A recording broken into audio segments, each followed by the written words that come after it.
어젯밤 이명박 전 대통령의 구속영장이 발부됐습니다.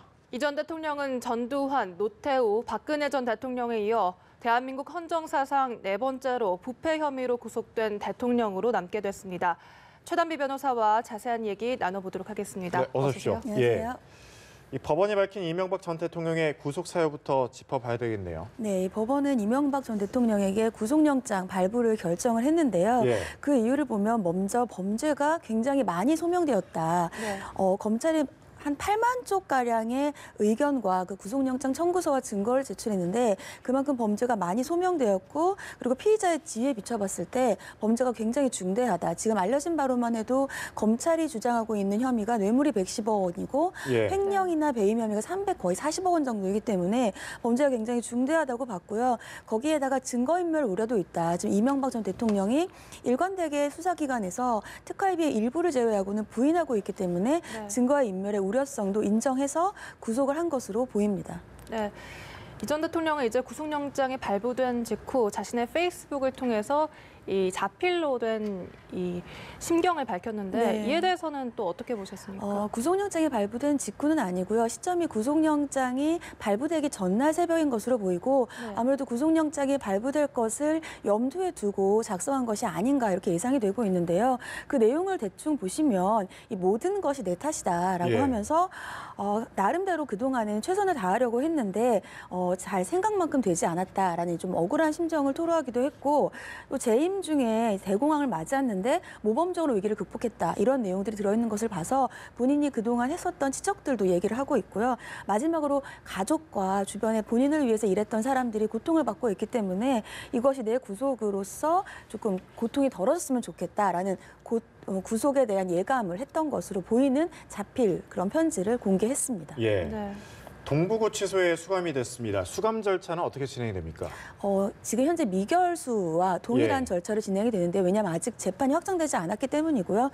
신원을 확인하고 그리고 나서 이제 뭐 건강 진단, 간략하게 건강이 어느 정도인지 진단을 하고 그 이후에 수의를 갈아입은 이후에 사진 촬영을 합니다. 이 정도까지는 지금 진행된 것으로 보이고 있고요. 어제 새벽, 그러니까 오늘 새벽이죠. 늦은 시간에 구치소에 들어갔기 때문에 검찰이 바로 소환하지는 않을 것으로 보이고 아무래도 검찰에 소환하는 시간들이 있지 않겠습니까? 그렇기 네. 때문에 어느 정도 대기 시간은 있을 것으로 예상됩니다. 네.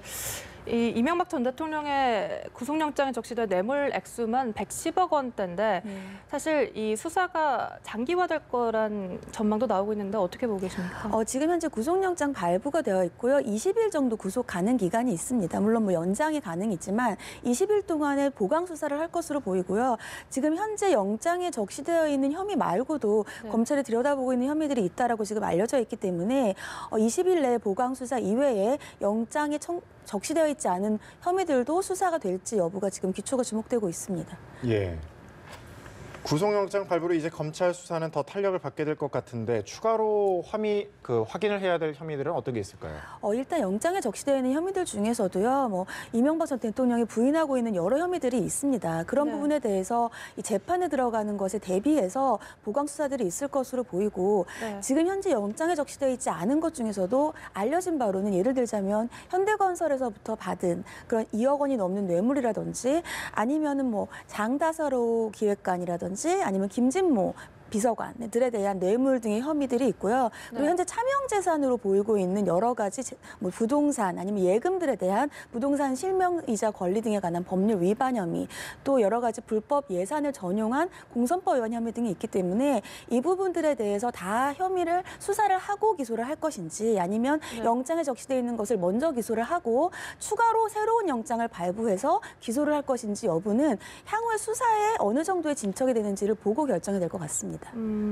사실 지금 김윤욱 여사를 비롯해서 이명박 전 대통령의 친척들도 네. 많이 연루돼 있지 않습니까? 이러한 것들은 또 어떻게 전개될 거라 보십니까? 현재 김윤옥 여사 같은 경우에는 뭐 명품 가방과 그 명품 가방 내의 현금을 뇌물로 수수했다라든지 아니면 성동조선으로부터 이팔성 우리금융지주 회장을 네. 통해서 뭐 특활비 중에 일부, 민간 뇌물 중에 일부를 수수했다는 등 여러 혐의들이 있고요. 또 아들인 이시영 전무, 또 사위 여러 가지 뭐 이상득 전 회장 등 친척들이 여러 연루가 되어 있는데 현재 이러한 연루와 관련되어서는 어디까지 조사를 할 것인가. 예를 들자면 김인홍 여사 같은 경우에는 조사가 참고인 조사라든지 아니면 여러 가지 조사가 필요는 하다. 근데 그 조사가 어떠한 방식인가. 예를 들면은 강제 소환인가 아니면 비공개 소환인가. 또 시기가 뭐 이명박 전 대통령이 이제 오늘 새벽에 좀 구속이 됐습니다만 구속 이후에 어느 시점으로 할 것인가를 지금 검찰이 보고 있기 때문에 수사 여부는 될 것이고 그 수사의 방법이라든지 시기가 조율될 것으로 보입니다. 언제쯤 될까요, 그럼?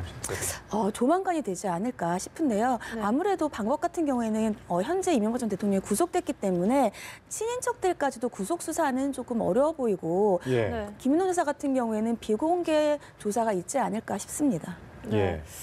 이명박 전 대통령 측은 이제 앞으로 이 수사를 받으면서 계속해서 부인해 왔었는데 앞으로도 이런 부인 전략을 계속해서 쓸까요? 법정에서는 현재와 같은 전략을 쓸 것으로 보이는데요. 이 전략에 대해서는 물론 어느 정도 검찰이 증거를 많이 확보하고 있느냐에 따라 달라질 것입니다. 이명박 전 대통령의 변호인 측에서는 현재 진술들로만 엮고 있다. 정확한 물증이 없다라고 주장을 하고 있는 상황이지만 네. 검찰 입장에서는 예를 들자면 영포빌딩 지하 2층에서 압수수색한 것들 중에서 굉장히 유의미한 증거들이 많다라고 현재 주장하고 있습니다. 그렇기 때문에 법정에 갔을 때는 어느 정도의 물증들이 있느냐가 여부가 결정이 되겠지만 현재 입장에서 봤을 때에는 이명박 전 대통령 측에서는 네. 대부분의 것들을 부인하고 있고 네. 예를 들자면 뇌물 같은 경우에는 본인은 몰랐고 지시한 바 없고 보고받은 바 없다라는 주장, 또 다스와 관련되어서는 본인이 실소유자가 아니고 이것은 측근들이 본인의 죄를 감경하기 위한 그런 허위 진술로 본인을 엮고 있다라는 것과 같은 동일한 전략을 세울 것으로 보입니다. 예. 네, 그렇다면 이 최장 20일 동안 수사를 하게 된다고 말씀을 해주셨는데 그렇다면 박근혜 전 대통령처럼 구치소 방문 조사가 이루어질까요? 그렇죠. 보통은 그렇지는 않지만 이 전 대통령이라는 예우 차원도 있고요. 박근혜 전 대통령의 선례를 봤을 때에도 구치소에 방문을 해서 조사를 했거든요. 향후 20일 동안의 구속 기간 중에 보강 수사가 필요한데 그때마다 전 대통령을 검찰로 이제 불러서 조사를 하기가 조금 부담스러운 점들이 있어서 아무래도 관련 검찰이 직접적으로 구치소를 방문해서 조사하는 방안이 유력하게 검토되고 있는 것으로 알려져 있습니다. 예. 네. 앞서 이제 저희가 그 자필로 된 내용을 이제 이명박 전 대통령이 적었다고 했었는데 그 시점이 이전이죠. 그럼 네. 미리 좀 구속이 될 거다라는 걸 이제 알았다고 봐야 되겠죠. 영장실질심사에 나타나지 않은 것에 대한 여러 가지 이유들을 추측해 볼 수가 있는데 예. 저는 그중에 하나도 영장실질심사에 나갔을 때 그것이 구속영장이 발부가 기각될 거라고 이명박 전 대통령 측이나 변호인 측이 보지 않았다고 생각합니다. 그만큼 발부의 가능성을 높이 그 이명박 전 대통령과 변호인 측도 보고 있었고요. 그렇기 때문에 아무래도 입장을 정리하는 편지를 미리 쓴 것이 아닌가 이렇게 예. 예상이 됩니다. 네, 그렇다면 검찰이 이제 추가 수사까지 다 마무리를 하고 나면 이 기소 시점이 약 4월 초순 정도로 보고 계십니까? 예, 이 영장이 만료 기간이 4월 10일이거든요. 예. 근데 이제 예를 여러 가지 고려 요소들이 있는데 6월에 지방선거도 있고요. 이것을 계속해서 가져간다고 했을 때에는 이명박 전 대통령이 계속 주장하고 있는 정치보복 프레임으로 가기도 가능성도 있고요. 네. 하지만 제가 보기에는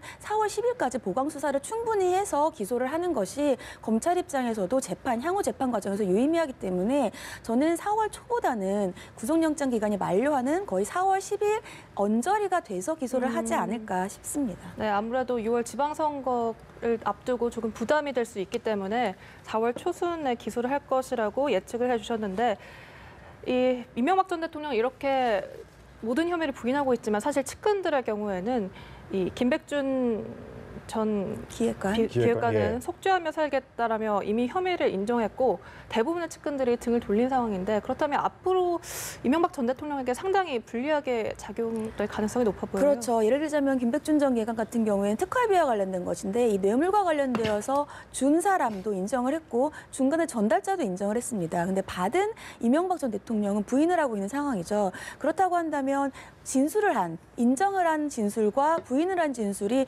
누가 더 신빙성이 신빙성이 있느냐는 것인데 네. 이렇게 모든 측근들이 등을 돌린 상황에서 이명박 전 대통령이 할 수 있는 주장들이 어느 정도 있는가 지금 굉장히 수세에 몰려 있다라고 볼 수가 있겠고요. 네. 여기에 대해서 김백준 전 기획관의 공소장에 보면 공범이라고 적시가 되어 있습니다. 그 얘긴즉슨 검찰은 주범을 이명박 전 대통령이라고 보고 있기 때문에 이명박 전 대통령 측에서는 본인이 뇌물의 주범이 아니라는 것에 대해서 입증에 총력을 기울여야 할 텐데 지금 현재 검찰이 갖고 있는 증거들이 굉장히 언론에 공개된 예. 것만으로도 상당하다고 보여서 향후 재판 과정에서 쉽지는 않은 공방이 될 것으로 보입니다. 공개가 안 된 것도 지금 뭐 상당하겠죠. 상당수로 예상되고 있습니다. 예. 네. 검찰이 그리고 뇌물액 추징 준비도 나설 것으로 보이는데 이 차명재산 규명의 관건이라고 그렇죠. 하는데. 왜냐하면 현재 뇌물과 관련해서는 알려진 액수만으로 110억 원이 네. 넘고요. 여기에 현재 아직 공소장에 들어있지 않은 뇌물의 금액까지 합하면 훨씬 더 많아질 것으로 보입니다. 근데 현재 이명박 전 대통령 측에서 주장하는 바는 본인은 서울시장을 했을 때도 월급을 받지 않았고 대통령이 당선되고 나서 사회에 환원했기 때문에 남은 재산이 거의 없다는 거예요. 네. 지금 변호인은 선임할 재력조차 없다라고 하고 있기 때문에 추징 보전을 해야 되는데 그 추징 보전에 실질적인 재산이 없단 말이죠. 네. 그렇기 때문에 추징 보전을 하려면 이 110억 원을 다 추징을 하려면 결국은 검찰이 차명 재산으로 보고 있는 그러한 것들을 이명박 전 대통령의 실질 소유라는 것이 입증이 되어야 나머지 재산 차명에 대해서도 추징 보전을 할 수 있지 않겠습니까? 네. 그렇기 때문에 현재 다른 사람의 이름으로 여러 친인척들이라든지 측근의 이름으로 되어 있는 여러 재산들에 대해서 부동산 실권리자 명의에 관한 법률 위반이다. 이것은 결국은 이명박 전 대통령의 재산이다라고 네. 하는 것을 입증하는 것이 추징 보전의 관건이라고 하겠습니다. 알겠습니다. 최단비 변호사와 함께 이야기 나눠봤습니다. 고맙습니다.